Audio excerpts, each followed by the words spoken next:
प्रेरणा, किंजल और नताशा तीनों बचपन की पक्की सहेलियां हैं। किंजल और नताशा दोनों अमीर घर से हैं, जबकि प्रेरणा गरीब घर की लड़की है। प्रेरणा की मां अक्सर बीमार रहती थी और उसके पिता सिक्योरिटी गार्ड की नौकरी करते हैं, जिससे महज उन्हें 10,000 रुपए महीने ही मिलते थे और उसी में उनको अपना घर खर्च चलाना होता था। प्रेरणा अपने घर के गरीब हालातों को अच्छे से जानती है, इसीलिए वो कभी भी अपने माता पिता से कोई फरमाइश नहीं करती थी। इसीलिए प्रेरणा की दोनों सहेलियां अक्सर उसकी मदद करती थी। तीनों सहेलियों ने 12वीं की परीक्षा में टॉप किया था। उसी के सेलिब्रेशन के लिए अपनी कार में नताशा और किंजल प्रेरणा को एक बड़े से रेस्टोरेंट में लेकर जाती है। चलो वहां बैठते हैं। पता है प्रेरणा, इस रेस्टोरेंट के समोसे बहुत फेमस है। इसकी खट्टी और मीठी चटनी भी बड़ी यम्मी है, इसीलिए हम तुझे यहाँ लाए हैं। तुझे समोसे बहुत पसंद है ना, इसीलिए। प्रेरणा को समोसे खाना बहुत ही पसंद था, इसीलिए अक्सर किंजल और नताशा अपने पैसों से उसे समोसे खिलाती थी। कुछ ही देर में ऑर्डर उनकी टेबल पर आ जाता है और प्रेरणा बेधड़क होकर वो समोसे खाने लगती है। वाह यार, ये समोसे तो बहुत ही तीखे और कुरकुरे हैं। सचमुच इसकी चटनी का भी जवाब नहीं। खाकर तो मजा ही आ गया। इतने टेस्टी समोसे मैंने आज तक नहीं खाए। प्रेरणा बड़ी ही खुशी से वो समोसे खाती है। नताशा और किंजल उसके लिए और समोसे मंगवाती है, जिन्हें प्रेरणा पल भर में चट कर जाती है। प्रेरणा को इस तरह समोसे खाते देख उसी रेस्टोरेंट में बैठी एक अमीर घमंडी लड़की अपने दोस्तों से कहती है, लुक दिस गर्ल, ये लड़की कैसे भुक्कड़ भिखारियों की तरह जल्दी जल्दी समोसे खा रही है। लगता है आज से पहले इसने कभी समोसे खाए ही नहीं। ये गरीब ना ऐसे ही होते हैं, अमीर लड़कियों से दोस्ती करके उनके पैसों पर ऐश करती हैं। उस घमंडी लड़की के ताने सुनकर प्रेरणा रोने लगती है। उसे रोता देख किंजल उस घमंडी लड़की के पास जाती है और उससे कहती है, तुम्हारी हिम्मत कैसे हुई हमारी फ्रेंड के बारे में ऐसे बातें करने की? तुम जैसी घमंडी लड़की दोस्ती का मतलब क्या जाने। दोस्ती पैसे देखकर नहीं होती, बल्कि दिल देखकर होती है। चलो प्रेरणा यहाँ से। नताशा और किंजल का दिल बहुत बड़ा होता है। साथ मिलकर समोसे खाना उन तीनों सहेलियों के लिए सबसे बड़ी खुशी का पल हुआ करता है। ऐसे ही कुछ समय बीत जाता है, फिर तीनों सहेलियों के लिए रिश्ते आने लगते हैं। नताशा और किंजल की शादी अमीर खानदान में हो गई, तो वहीं प्रेरणा की शादी उसी की तरह गरीब परिवार में अनिल नाम के लड़के से हो गई। सभी लड़कियों की तरह प्रेरणा भी दिल में हजारों सपने लिए अपने ससुराल आ गई। गृह प्रवेश वाले दिन प्रेरणा की सास ने उससे कहा, बहू, इस कलश को पैरों से गिराकर अंदर आ जा। जी माँ जी। बहू, आज से ये गरीब खाना तेरा भी घर है। ये तेरी ननद नीलम है और ये तेरी जेठानी शीला। चलिए देवरानी जी, मैं आपको आपका कमरा दिखा देती हूँ। प्रेरणा के ससुराल में उसकी सारी जिम्मेदारियां उसके पति अनिल के कंधों पर थी। इकलौता वही कमाने वाला था। उसके जेठ जी अपने पैरों से लाचार थे। वो चल फिर नहीं सकते थे, जिस वजह से घर में पैसों की तंगी बनी रहती थी। इसीलिए अपनी ख्वाहिश को मारकर प्रेरणा ने खुद को अपने गरीब ससुराल में ढाल लिया। माँ जी, रसोई में एक भी सब्जी नहीं है, तो फिर खाने में क्या बनाऊं? बहू, ये 100 रुपए रख और बाजार से थोड़ी सब्जी ले आ। ठीक है माँ जी। प्रेरणा सब्जी लेने बाजार चली जाती है, जहाँ पहुंचकर उसे बाजार में समोसे वाले का ठेला दिखता है। उसे समोसे खाने का बहुत मन होता है। वाह, समोसे! समोसे खाने का बहुत मन कर रहा है, लेकिन मेरे पास तो ये 100 रुपए ही है, जिसकी मुझे हफ्ते भर की सब्जी लेनी है। नहीं, मैं ये पैसे इन पर खर्च नहीं कर सकती। इन पैसों से तो मैं हफ्ते भर की सब्जी ले आऊंगी, जिससे मेरा पूरा परिवार पेट भरकर खाना खाएगा।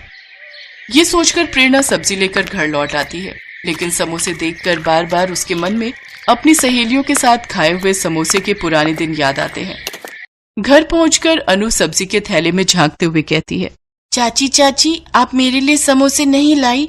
मैंने माँ को कहा था कि आपको कह दे कि मेरे लिए समोसे ले आए। इस घर में तो बस गरीबों वाला खाना मिलता है, उसके अलावा और कुछ भी नहीं।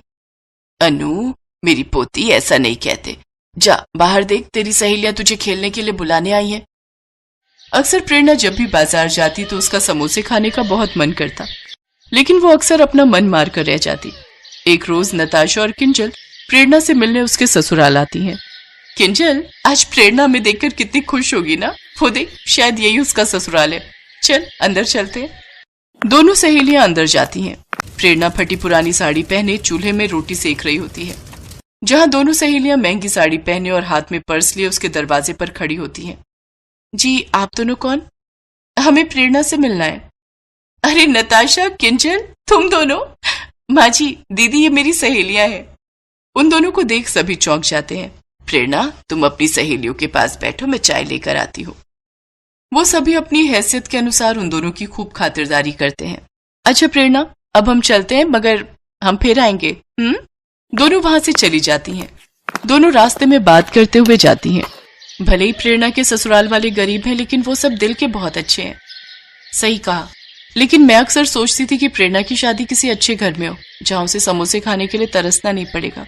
लेकिन तूने देखा ना, शादी के बाद भी प्रेरणा को रूखा सूखा ही खाना पड़ रहा है। अरे ये भी कोई जिंदगी है? उसने शादी से पहले भी गरीबी देखी और अब शादी के बाद भी उसे समोसे खाने के लिए भी तरसना पड़ रहा है। क्यों ना हम समोसे लेकर उसके ससुराल चले, वो बहुत खुश होगी। तूने बिल्कुल सही कहा। 3 दिन बाद वो दोनों बहुत सारे समोसे लेकर प्रेरणा के घर आती हैं। तुम दोनों, और ये इतना सब तुम क्या लाई हो? इसमें हमारी प्यारी सहेली के मनपसंद समोसे हैं। सचमुच वो भी क्या दिन थे ना प्रेरणा। चलो आज हम फिर से वही दिन जीते हैं। उनकी बातें सुनकर प्रेरणा की आंखों में आंसू आ जाते हैं। आज फिर तुम दोनों ने मिलकर मुझे बहुत बड़ी खुशी दी है। तुम दोनों सच में बहुत अच्छी हो। एक खुशी अभी और बाकी है। ये ले, ये पैसे तू रख ले और अपना खुद का काम स्टार्ट कर। वैसे भी तू बहुत अच्छा खाना बनाती है। हाँ, और हमें पूरा विश्वास है तुम बहुत अच्छा काम कर सकती हो। प्रेरणा बहुत खुश होती है। अपनी सहेलियों का उस पर यह विश्वास देखकर वो खुद का समोसे का काम शुरू कर देती है। उसके समोसों का जादू सब पर चल जाता है और कुछ ही समय में उसके घर के हालात बहुत सुधर जाते हैं। अब नताशा और किंजल भी अक्सर प्रेरणा से मिलने और उसके हाथ के समोसे खाने उसकी दुकान पर आती रहती थी।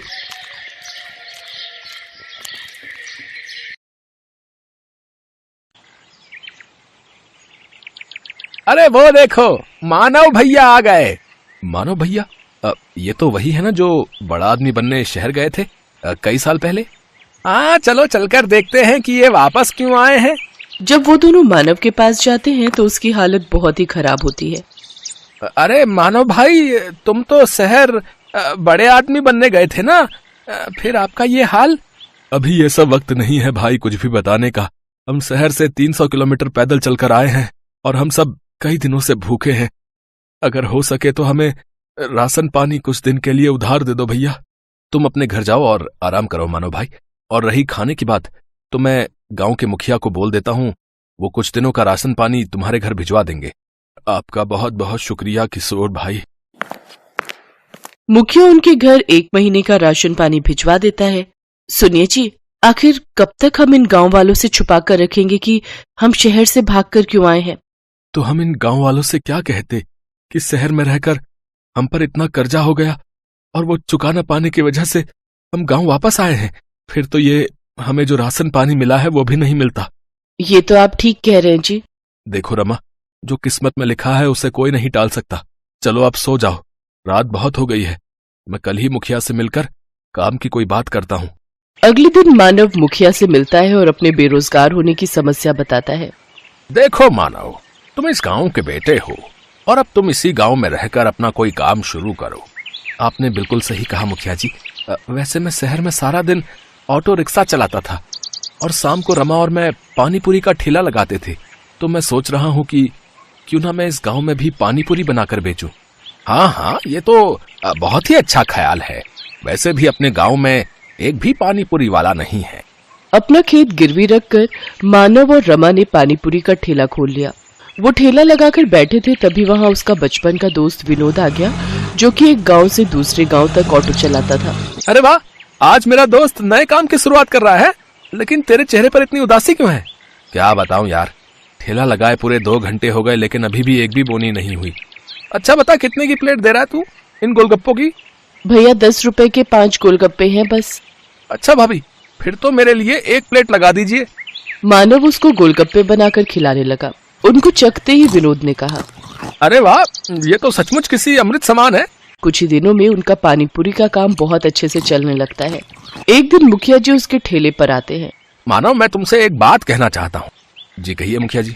मानव, तुम्हारी पानी पूरी आसपास के गांव में भी बहुत प्रसिद्ध है।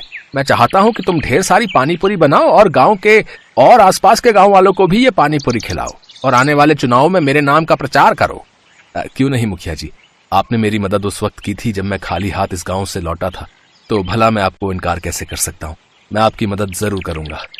बहुत बहुत धन्यवाद मानव बेटा। अच्छा, अब मैं चलता हूँ। हैं? आपने हाँ तो कर दीजिए, लेकिन अब हम इतनी सारी पानीपुरी बनाएंगे कैसे? हमारे पास सामान के लिए इतने पैसे कहाँ से आएंगे? अब हमें अपने गिरवी रखे खेत को बेचना होगा। ये आप कैसी बातें कर रहे हैं जी? अगर अच्छी कमाई हो गई तो फिर हम उस कमाई से नया खेत ले लेंगे, लेकिन मैंने मुखिया को जुबान दी है और अब मैं अपनी बात से पीछे नहीं हट सकता। और इस तरह मानव ने अपनी जमीन भी बेच दी। क्या बकवास कर रहे हो मानव? आखिर हमारे बीच पैसों की बात कहाँ हुई थी? मजाक मत कीजिए मुखिया जी, मैंने अपना खेत भी बेच दिया है। ऐसे तो मैं बर्बाद हो जाऊंगा। चुपचाप जाता है या धक्के मारकर निकालूं यहाँ से? दुखी होकर मानव घर पहुंचता है और रमा को सारी बात बताता है। अब तो हम लोग भूखे मर जाएंगे जी, जो बचा कुचा था वो भी हमने बेच दिया। मानव और मुखिया के झगड़े का पता सारे गांव में लग जाता है और अब कोई भी मानव के ठेले पर पानीपुरी खाने नहीं आता। एक रोज विनोद मानव के घर आता है और कहता है, मानो मैं कुछ दिनों के लिए किसी काम से शहर जा रहा हूँ, तब तक मैं अपना ये ऑटो रिक्शा यहीं छोड़कर जा रहा हूँ। है? इस गांव में इकलौते तुम ही हो जो ऑटो चलाना जानते हो। जब तक मैं वापस नहीं आ जाता तुम इसे अपने ही पास रखो। अगर तुम्हें कोई परेशानी ना हो तो क्या मैं कुछ दिनों के लिए तुम्हारे इस ऑटो का इस्तेमाल कर सकता हूँ भैया? हाँ हाँ, क्यों नहीं। अरे ये भी कोई पूछने की बात है? इतना कहकर विनोद वहां से चला जाता है। सुनिए जी, मुखिया जी ने जो ढेर सारी पानीपुरी बनवाई थी, क्यों ना हम उन पानीपुरियों को ऑटो में ले जाकर आसपास के गांव में बेचें। मानव रमा के साथ मिलकर गांव-गांव घूमकर अपनी बनाई हुई पानीपुरी बेचने लगा। देखते ही देखते वो दोनों ऑटो रिक्शा पानीपुरी वाले नाम से फेमस हो गए। आज मैं बहुत खुश हूँ। हमेशा से कर्जे से भागते आया हूँ, लेकिन आज तो ऐसा लग रहा है मानो मैं दुनिया जीत चुका हूँ। कुछ दिन बाद विनोद एक नया ऑटो लेकर गांव पहुंचा। अरे वाह विनोद, नया ऑटो? लेकिन तेरे पास तो पहले से ही ऑटो है ना, फिर ये किस लिए? अरे वो ऑटो अब पुराना हो चुका है यार, और मैं उसे बेचने की भी सोच रहा हूँ। मैं अब एक गांव से दूसरे गांव की सवारियां छोड़ने की बजाय गांव से शहर तक की सवारियों को छोड़ूंगा। अगर आप बुरा ना मानो विनोद भाई, तो क्या ये ऑटो हमें बेच सकते हो?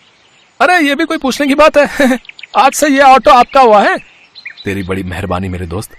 ये ले, ये तेरे ऑटो रिक्शा के पैसे पकड़। रमा और मानव तो ऑटो पाकर बहुत खुश थे। अब वो दोनों सारा दिन एक गांव से दूसरे गांव घूम घूम कर पानीपुरी बेचा करते थे और लोग बड़ी आस लगाकर उनकी पानीपुरी के इंतजार में बैठा करते थे। उनका व्यापार अब बहुत अच्छा चलने लगा और उन्हें